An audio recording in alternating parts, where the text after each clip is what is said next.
You're listening to Power Plug Radio, home of your throwback jams. That's right. Welcome. Good morning. Welcome to the Political Hour. I'm Mhariel Summers, and I am here again, back so soon to talk about these national politics, these state politics, and some local politics. But you know, as the week was playing out, and so many different issues were coming across politically for me, I wanted to spend today's time talking to and about the Black Republican. That's where we're going to be at today. We always talk about during Black History Month, some of the main things I'm seeing is people are like, I don't celebrate it because, you know, it needs to be Black History 365. But if you have not been able to tell just yet, life is coming at us at 100 miles per hour. And unfortunately, we don't have time to just sit back and talk about History 365. Here we are in April, and so much has happened. So there's the Chauvin verdict. There's the Daunte Wright murder. There is the young lady, Miss Ma'Khia Bryant, who got killed in her front yard trying to defend herself.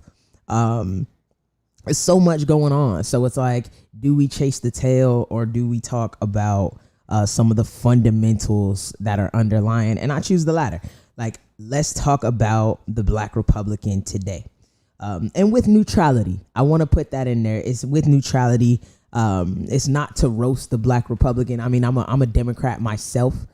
And it's not to roast the Black Republican, but, you know, this is the Political Hour with Mhariel Summers. And so I want to get into what I think about this whole conundrum, about this whole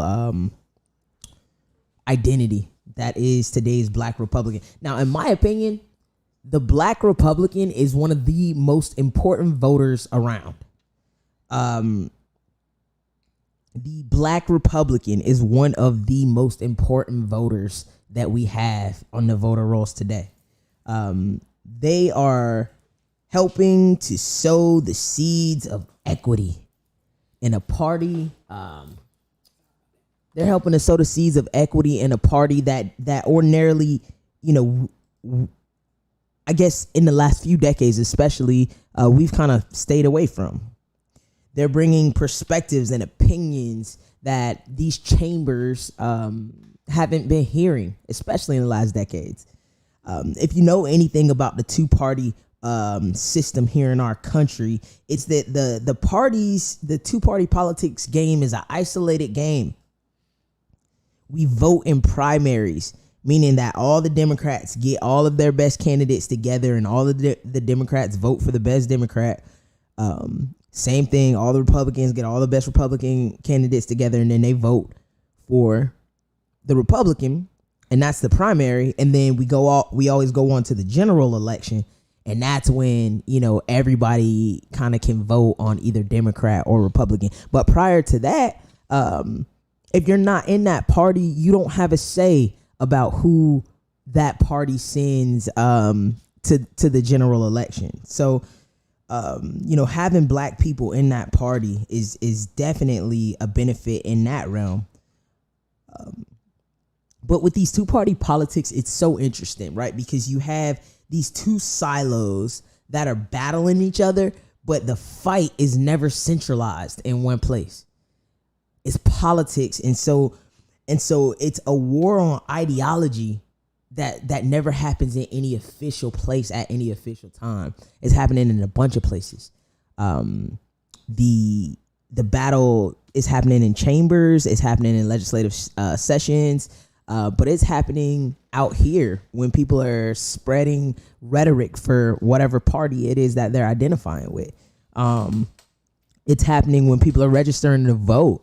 It's happening during the election cycle. And so the battles are constantly happening. And it's important that as Black people, we have perspective and we have an understanding of politics on both sides, that we're not all just Democrat. And I know that people have had their say about the Democratic Party and why Black people are Democrats. I mean, I don't want to get into everyone's opinions about Black Democrats the facts. The facts are that Democrats traditionally started winning the black vote in about the 1920s and 30s, especially on the heels of Franklin Delano Roosevelt, because he came with a New Deal, and it was a New Deal that included African Americans. Prior to that, we voted Republican. Lincoln, who signed the Emancipation Proclamation, which freed enslaved people, was a Republican. They'll be quick to remind you of that. Hiram Revels was a Republican. A lot of early black political officials were Republican. But it is history that shows you why Democrats kind of honestly forcefully they forcefully took more equitable steps. It's not that they chose this or had an aha moment that equity and justice was for everyone. No, it's that they realized that with the black vote, they could win elections in areas where they were otherwise losing them. People forget the trauma, especially 1930s, 1940s, the trauma that black people experienced registering to vote. We were registering to vote as Democrats. And this is where you see some of the most the poll taxes, the literacy tests, were the official way, right? But you had the lynchings from the people coming even from the north to help folks get registered, or the local community organizers, local NAACP chapters. You had bombings, sheer terrorists is what a lot of black people were up against in the South when it came to registering to vote, and then registering to vote for the Democratic Party, because that's what black people, those were the people who weren't seeming to like bomb us, lynch us, kill us for voting. Republicans then were staunch segregationists. They had a staunch states' rights position that always tended to look away from some of the most horrific realities that black people had to live with during this time. These are the facts of why blacks were Democrats. Who is going to willingly vote for their oppressor?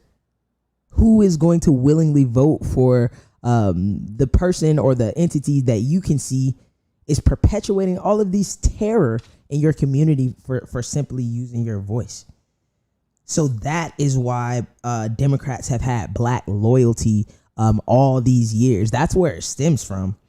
I invite you this morning to look up Fannie Lou Hamer and her testimony before Congress, where she testifies about all of the things that she had to face, being stripped, being beaten, being brought into the police station, all of her rights just being completely discarded for simply getting people registered to vote and to vote Democrat at that time.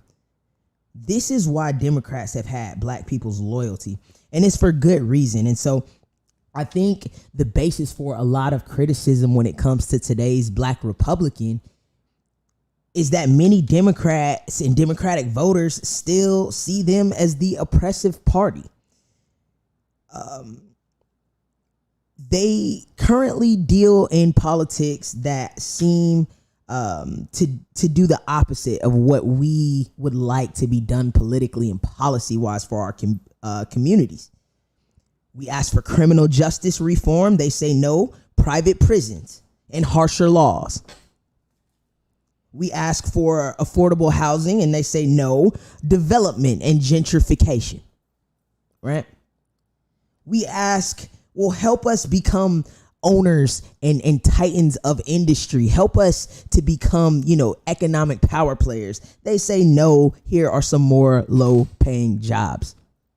Job skills. These are positions that are widely taken by Republicans today.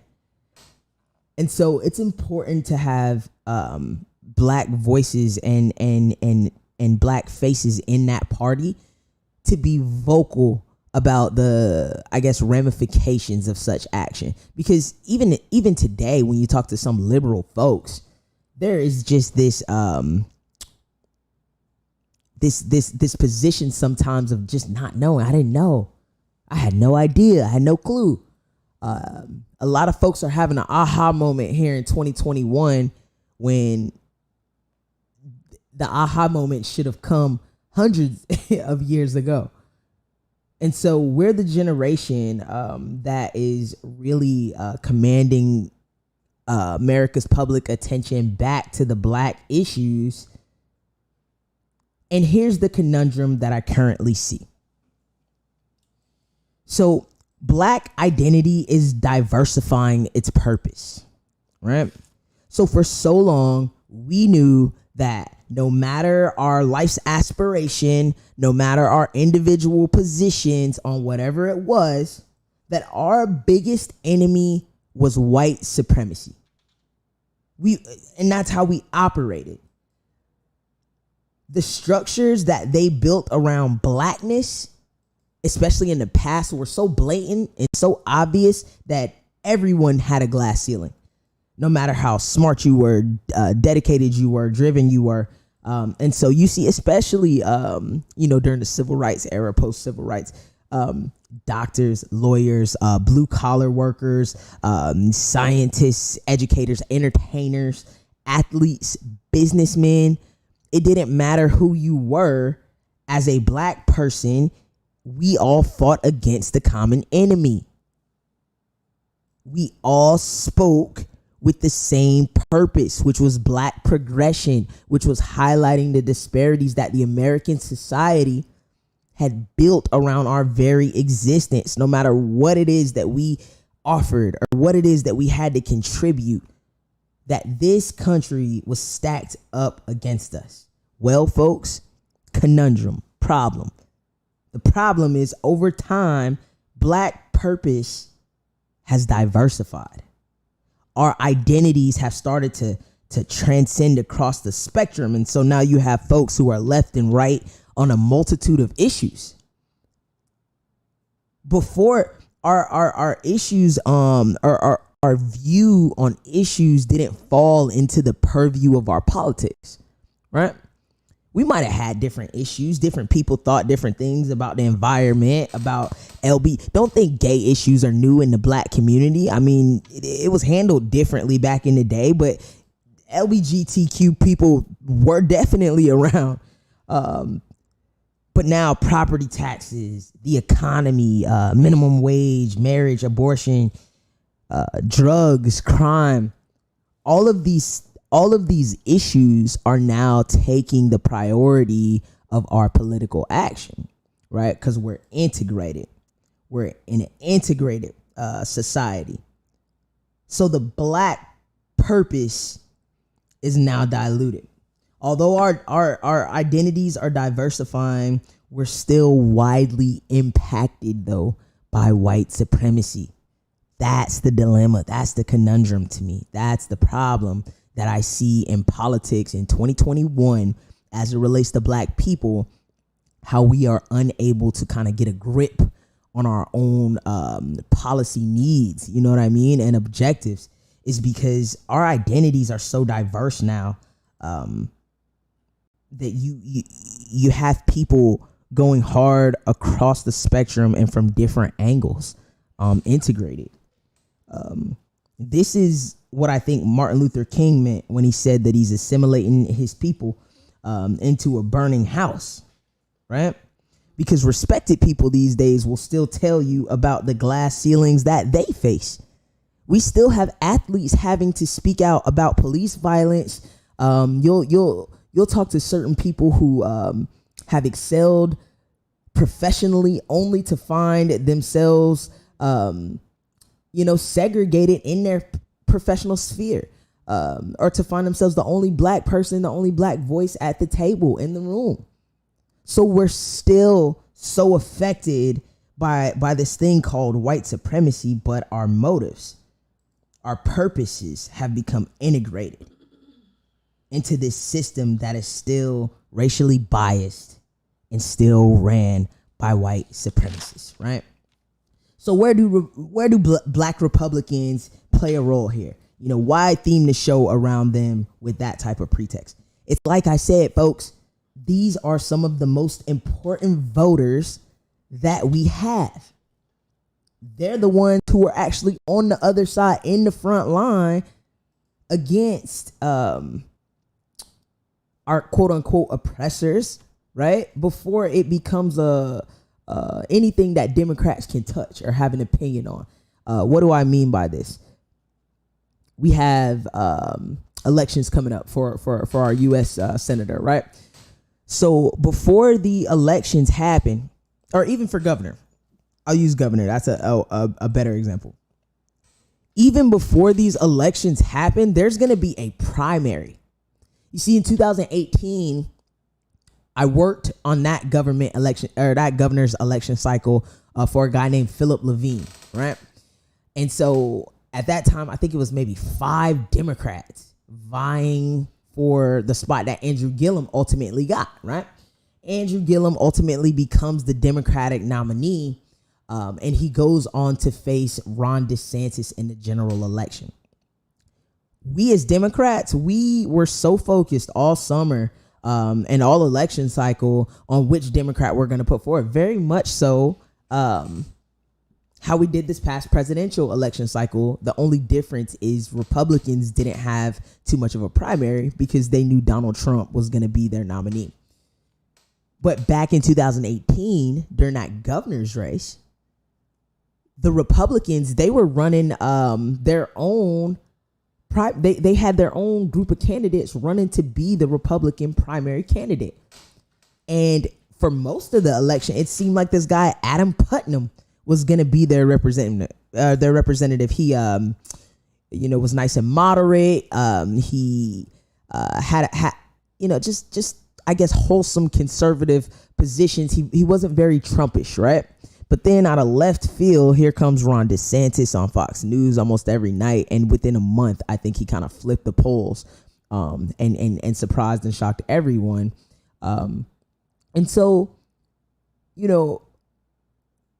who knew this? Who knew what was going on? Who knew what other Republican candidates we had to choose from or they had to choose from before selecting the governor that we have now? I'll tell you who knew. Black Republicans knew, because that was their primary. And this is what I'm saying about the importance of not just being monolithic and not just having, Democrat in our mind, but allowing folks to have their own political positions for whatever reason. Now, this is my issue with these folks.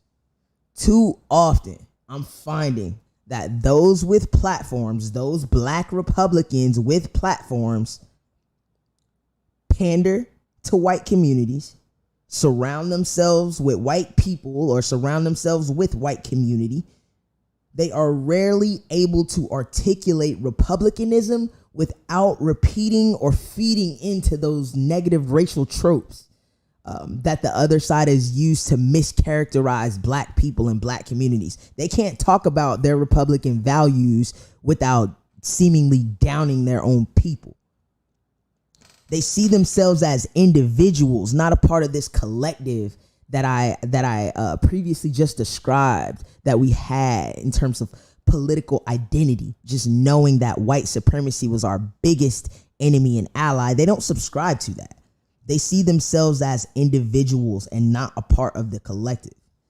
And oftentimes, they're unable to bring anything substantive back to Black communities unless they're speaking on some type of moral high ground, right? Speaking of the preservation of families against gay marriage, of the preservation of life against abortion, or they're speaking using these fear tactics that our communities are unsafe and we need to be, focused on having less crime, which are, everybody wants strong family values. You know what I mean? Nobody is advocating for crime. But what we've come to understand is that what a family means in America, especially in 2021, is diverse. It's diverse. You can have people raised by grandparents. You can have people raised by aunts and uncles. You can have people raised by one parent. You can have people raised by two parents of the same sex. is just another family type, right?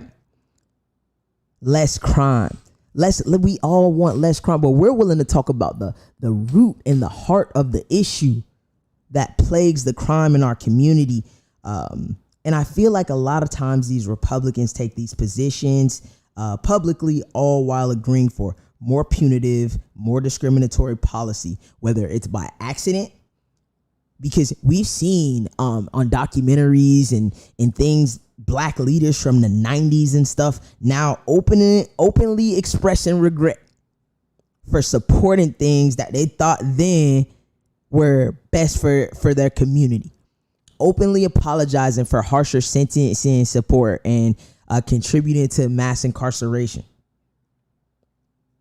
or whether it's on purpose, because not everybody takes that position of oops. I mean, even today, you got some people who are repeating these, like I said, these negative racial trope narratives about our own people, who see us as people who need to be harshly punished, scrutinized more to eliminate all these impurities from our community. You'll find them, and you'll most likely find them on the right wing. What bad and good people and kids look like, what they dress like, what their family makeup is, what their education, their social and wealth class. These are often the positions that I have observed black Republicans taking.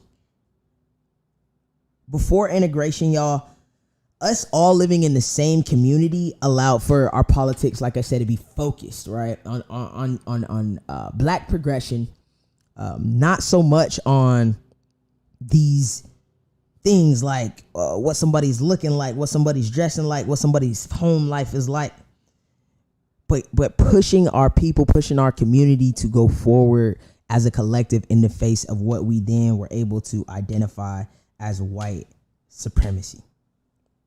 Today, as I look across national, state, and local politics, I have a worry about that. I have a big worry about what the diversifying of our identities really means. You know what I mean? What does this mean for black people in 2021 in terms of our ability to mobilize politically, of our ability to digest what's happening to us, and our ability to identify our leaders, right? Everybody who stands up in front of a mic, everyone who is elected into a position, everyone who has a platform is not legitimate. And that's just the fact of the matter. So how do we as concerned citizens and a collective, how do we begin to try and identify the good and the bad about politics? And as we're looking through the lens of the Black Republican today, there are just a few things that I want to highlight that I've been able to personally identify at the national level, at the state level, and at the local level. But as always, we get about halftime here, halfway through, and we take us a little break. So we're going to throw on some music here. Make sure you're listening from powerplugradio.com to listening to the tunes. Let's take a quick break, and then when we come back, I want to talk more specifically. About what this Black Republicanism looks like at the national level in relation to some current events.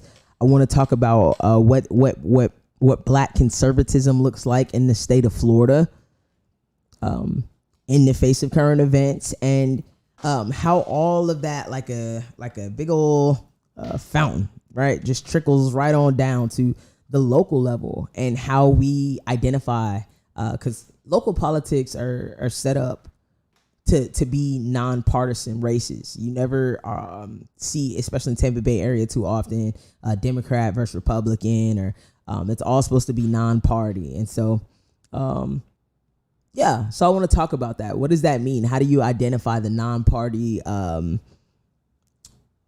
types of politics? But let's take a break, y'all. I got a lot on my mind. This is the Political Hour. I'm Mhariel Summers, and we will be right back. Go! You're listening to Power Plug Radio. Home of your throwback jams. Prepare for the motherfucking death blow. Cause every rapper in the industry is history, is death row. Take it to the next phase. You had your time to talk shit, now bitches busters getting checkmated. These days, motherfuckers talk shit and talk shit. Shit about shit.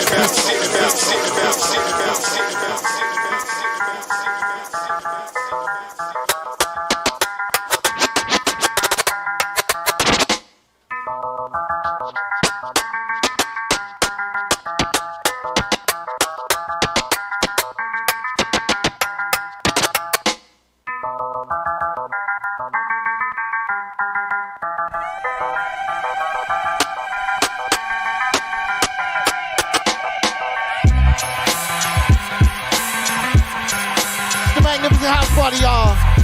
Hey, Jetway Jeff. Yup, I'm the real Jazzy Jeff, just in case. It be a $150. Your chance of running is empty. Slugs will leave a drug like a chip slip to Mickey. I'm so on the low and take your Navy SEAL to get me when I surface. If not chips to vengeance, the purpose on your team. I pull the curtain, a beautiful hurting. Till my eyes see the blood, that mean the creeps start working. Cats are never learning, let their eyes keep lurking. Have your janitor pumping, your X5 murking. Skip off the street, heart skip the beat. Beat. Kid, I overcooked that meat. Get no sleep, only rest is in between the blink. My life story was shout out to my brother Andy Newton in the building. Young Fresh Prince. Like that. What up, man? I'll be needing them. My girl DJ Livia. Jessica B. And Uncle Bud. Cowards wanna ride by the crib all slow. Clap my want a real rap show. It's a rush when the blow. Threaten my castle. And in the blink, watch how quick life pass you. What's wrong with motherfuckers? When they ever learn, keep playing with that fire, now that's to get burned. Well, semi-autos, won't put us in the grave. Be giving all of y'all something to be afraid of. What's wrong with motherfuckers? When they ever learn, keep playing with that fire, now that's to get burned. Semi-autos, won't put us in the grave. Be giving all of y'all something to be afraid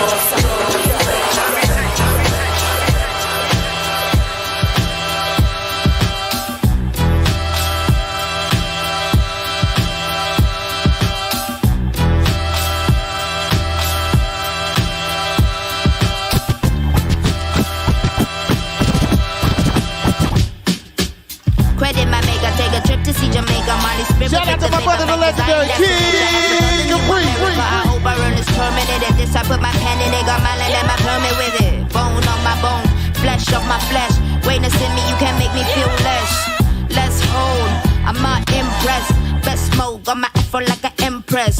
Great state I'm in all states I'm in. I might find a form in my melanin. Great state I'm in all states I'm in. I might find a form in my melanin. Great state I'm in all states I'm in. I might find a form in my melanin. Great state I'm in all states I'm in. I might find a form in my melanin. Black power. Black power. Black power. We about to spread some love to Kid Capri way.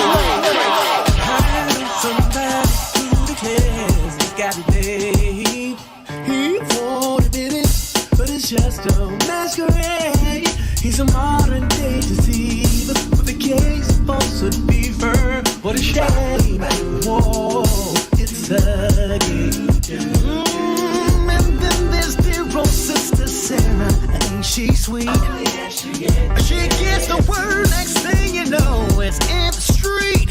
By the time it's been repeated, all the truth has been deleted. Oh, what a shame. Another game, Lord. Seems like everything we hear is just a tale. But I ain't got time, they never, ever out. Say what, kid? You got to spread love. Show me the sky. I often said love, open any door. Oh, but I wish we had much more.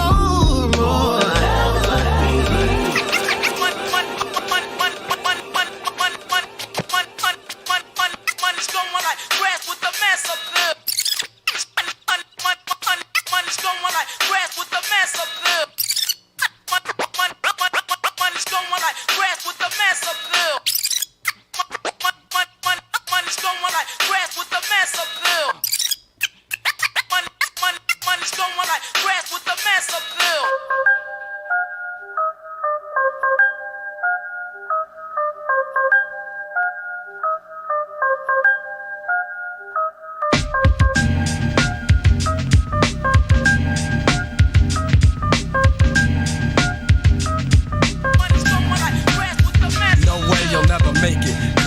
weak I break kids. Step into my zone, mad rhymes will stifle ya. Lines like rifles go blast when I kick some. A lot of rappers be like one-time wonders. Couldn't say a fly rhyme if there was one right under their noses. I hate those motherfucking poses, but I'm so real to them it's scary. And with my unique skills, nah, you can't compare me. And no, we don't make whack tracks. And all the suckers get pushed back when I'm kicking real facts. I represent, set up shit like a tent boy. You're paranoid cause you're a son like Elroy. And you'd be happy as hell to get a record deal. Maybe your soul you'd sell to have mass appeal.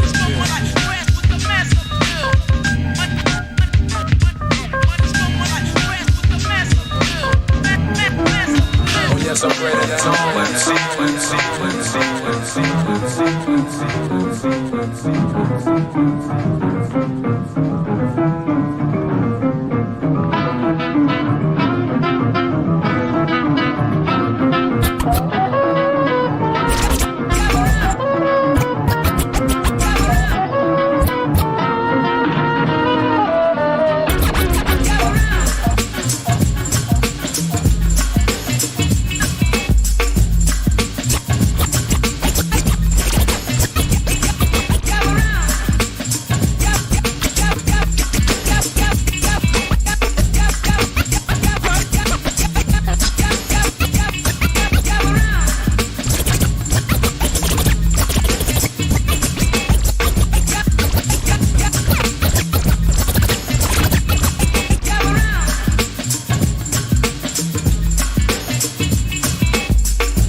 You're listening to Power Plug Radio, home of your throwback jams.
Power Plug Radio.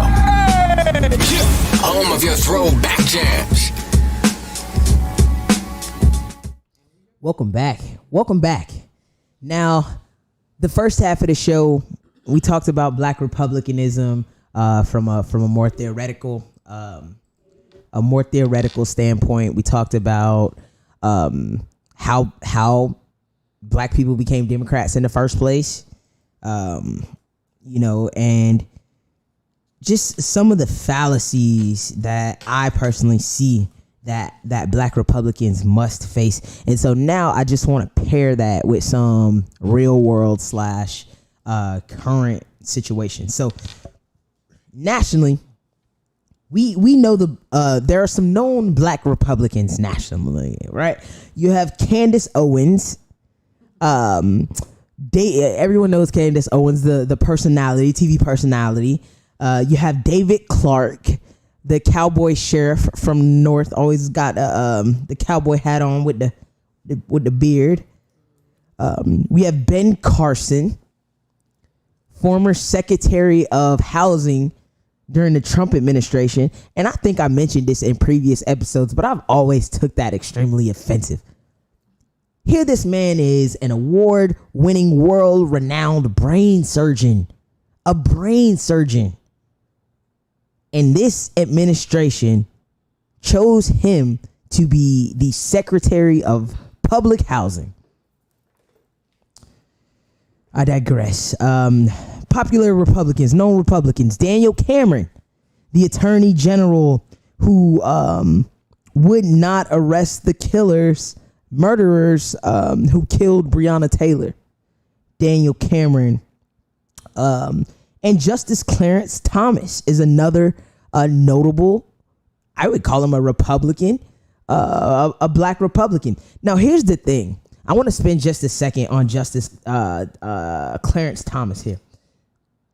Justice Thomas was appointed by President Bush in 1990 and confirmed, officially been on the court since 1991. Folks, so we have had a Black man on the Supreme Court of the United States for almost the last 30 years. Now, I don't know if you notice or not, but Justice Clarence Thomas isn't as popular as his predecessor, the great Thurgood Marshall. We all know Thurgood Marshall. We've all have heard of Thurgood Marshall. There have been movies made about him.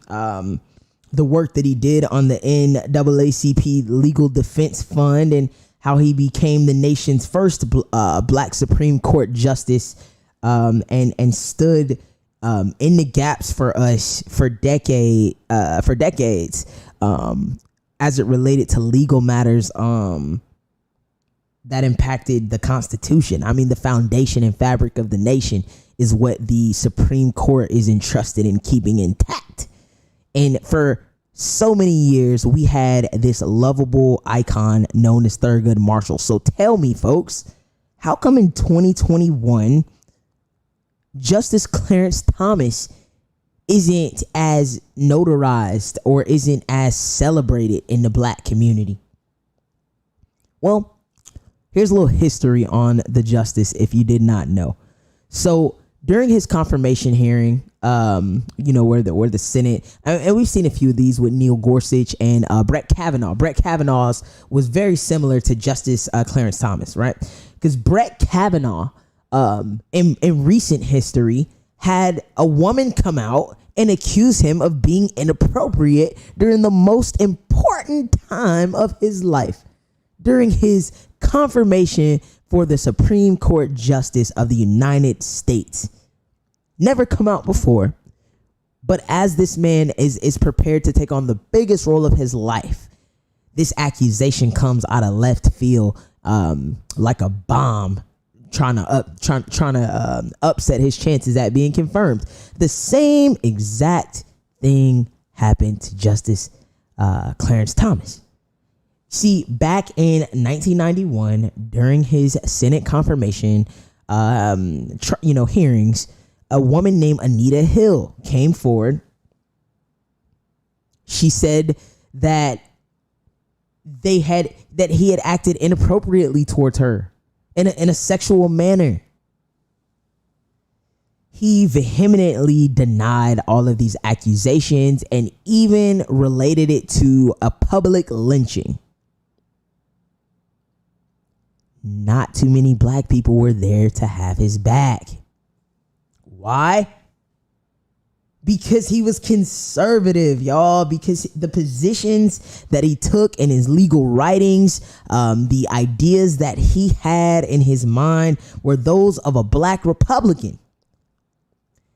And in the early 90s, in the era where Al Sharpton and Jesse Jackson are kind of riding high as Democrats, there was no room for concessions for someone like, or for empathy for someone in Justice Clarence Thomas's position at the time, a black man who was looking to be confirmed by a Republican president on the Supreme Court with those types of ideals.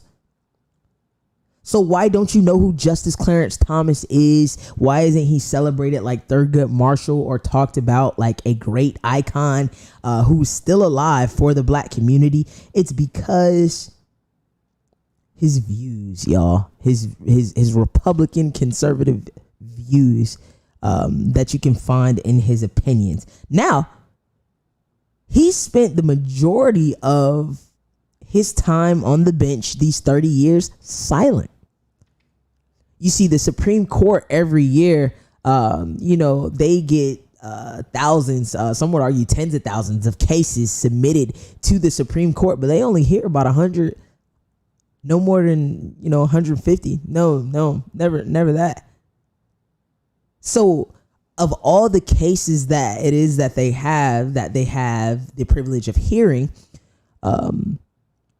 the attorneys for both sides come before the Supreme Court and they have these oral arguments, where they present their position, and all of the justices are there. It's 9 of them, and they sit around, and there's no particular way that they like time or anything where they're all given a certain. They can interrupt the either sides of the council at any point to ask their questions, to try and pull out the constitutionality or get to the bottom of the legality of the situation. They can ask the questions however they deem fit.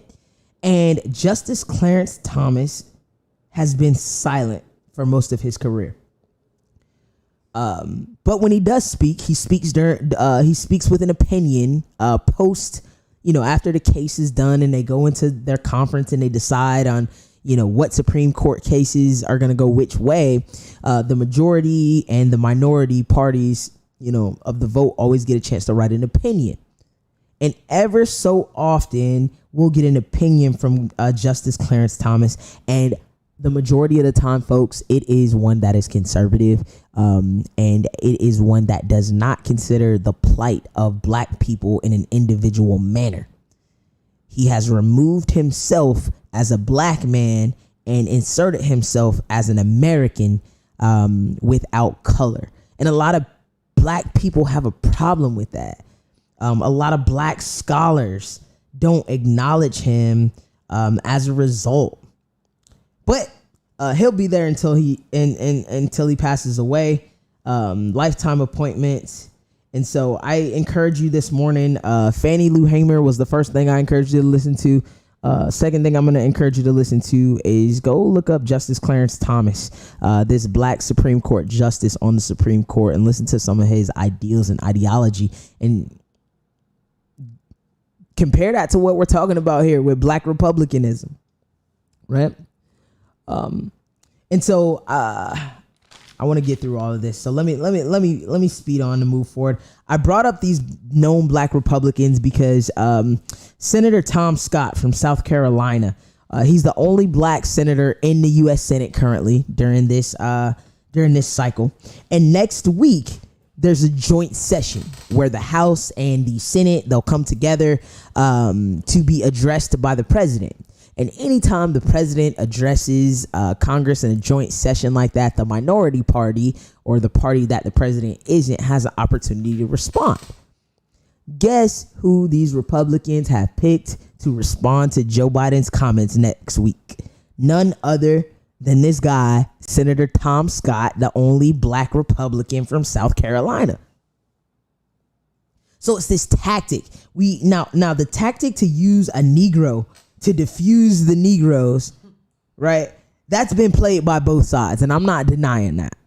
That's a tactic that's been taken, but in this moment, it is so very blatant that I wanted to bring that to y'all's attention, to pay attention to, political debauchery that they participate in after the Chauvin verdict. In this current Black Lives Matter climate, where no police shooting of a black person is going unnoticed. When Biden says he's going to make an address to talk to the working class people of America, the Republicans, not the people. This isn't like Obama where the people elected him and he's just the person. No, this is some in-house party politics. The Republicans said, well, who are we going to pick to give our rebuttal? They picked the only black man in the Senate who is a Republican. The party chose Senator Scott to come and diffuse this situation.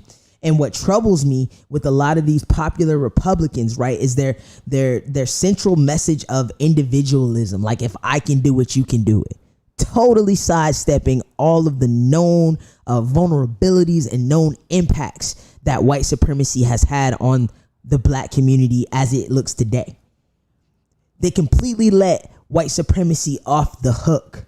There's no blaming of systemic racism. In fact, they deny that it even exists. That's troubling, right? They are more willing to publicly denounce our efforts and the things that we're doing in the community.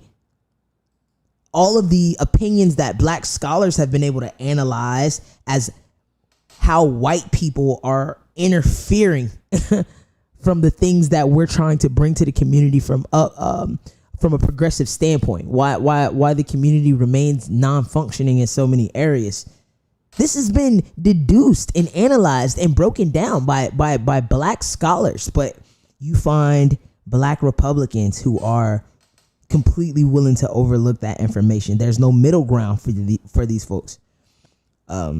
So it's a sharp ideological divide that we are now trying to process as a community. It slices thinner when you look at state and local politics. And I got 8 minutes. I want to try and touch on this stuff real quick, right?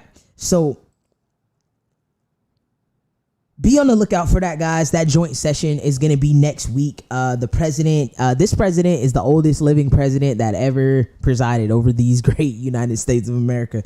And so I don't think we'll see a lot of Biden during his actual administration, like his predecessor, holding rallies and always being in the public sphere. So when he is scheduled to talk, it's a good time to see and hear from him. Be sure to tune in. But when you look at the state level, right, in these last 6 minutes, check this out. In Florida, it's stacked, right? It's stacked. And so we only have one black Republican, Representative Barnaby from Volusia County, 61 years old in his first term, and was elected as a Republican. Other than that, of the 120 members of the Florida House, you don't have no black Republicans up in there. You look at the Florida Senate, there are no black Republicans in the Florida Senate. When you look at how the state is gerrymandered, right? Our population is really, Florida, third largest state in the nation. Nobody can deny that. But our population is centralized in 5 major metropolitan areas: Jacksonville, Tallahassee, Orlando, Tampa Bay, Miami-Dade. That's where the majority of the people are. But our gerrymandered state doesn't represent that for equal allocation in the state legislature. So you don't have any real black voices or messages from the right side of politics, although they hold a 78 to about 42 majority in the House and a 24 to about 17 majority in the Senate. They hold overwhelmingly overwhelmingly all of the power in our legislative bodies, even though their Governor DeSantis, only won by less than 35,000 votes. Where are all these black Republicans in Florida, right? They're dispersed. They're integrated. Like I said, surrounding themselves in white communities, white families. They're never seen together. That's the thing. Unless it's for an image for the Republicans' purposes. They sit them all together at the rallies and the conventions. They sit them on panels during a campaign. They'll bring them all to the White House or the governor's mansion on the same day. But outside of that, I struggle to find grassroots, black-focused GOP parties on a state level, right? And so how does that trickle down into local politics? These last 4 minutes. I'm going to get us today. I'm going to get through the local politics part. On a local level, Democrats are the party that still has the access and control of the black vote here in Tampa Bay, here in Florida at large, I would argue. And we saw it locally here during the Baker and Kreisman race back in 2017, where you had many prominent local black people coming out in support of Rick Baker, who was a known Republican at the time.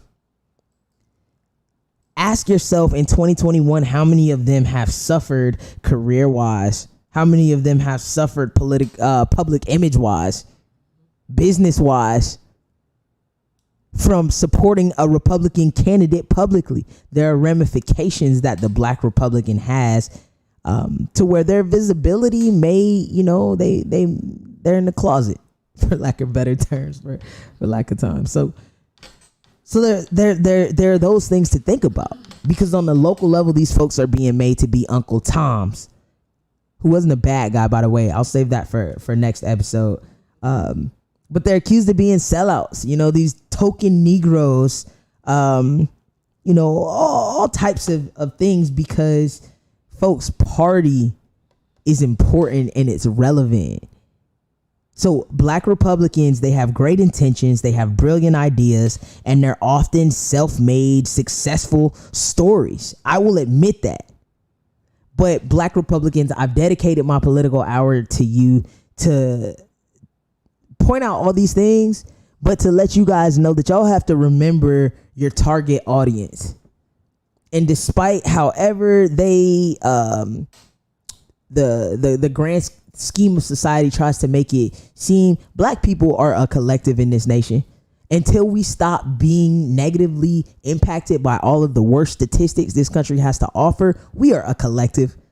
And I don't care what you yourself has been able to accomplish. There's nothing preventing your descendants, your brother, sister, mother, cousins, uncles, aunts from falling into one of these wide gaping holes that America has set up for its black class of people. So you could sit there high and mighty on your high horse and say, well, look what I've done. But at some point you have to acknowledge what this country is doing to our people. What is this country doing to our people? Don't be the black Republican who is silent in the face of white supremacy. If you're going to be on that side, make sure you speak loud and proud to what black is and what black means. Thank y'all for listening. I'm Mhariel Summers. This is the Political Hour. It's been a great week, and I will catch y'all next week. You're listening to Power Plug Radio, home of your throwback jams.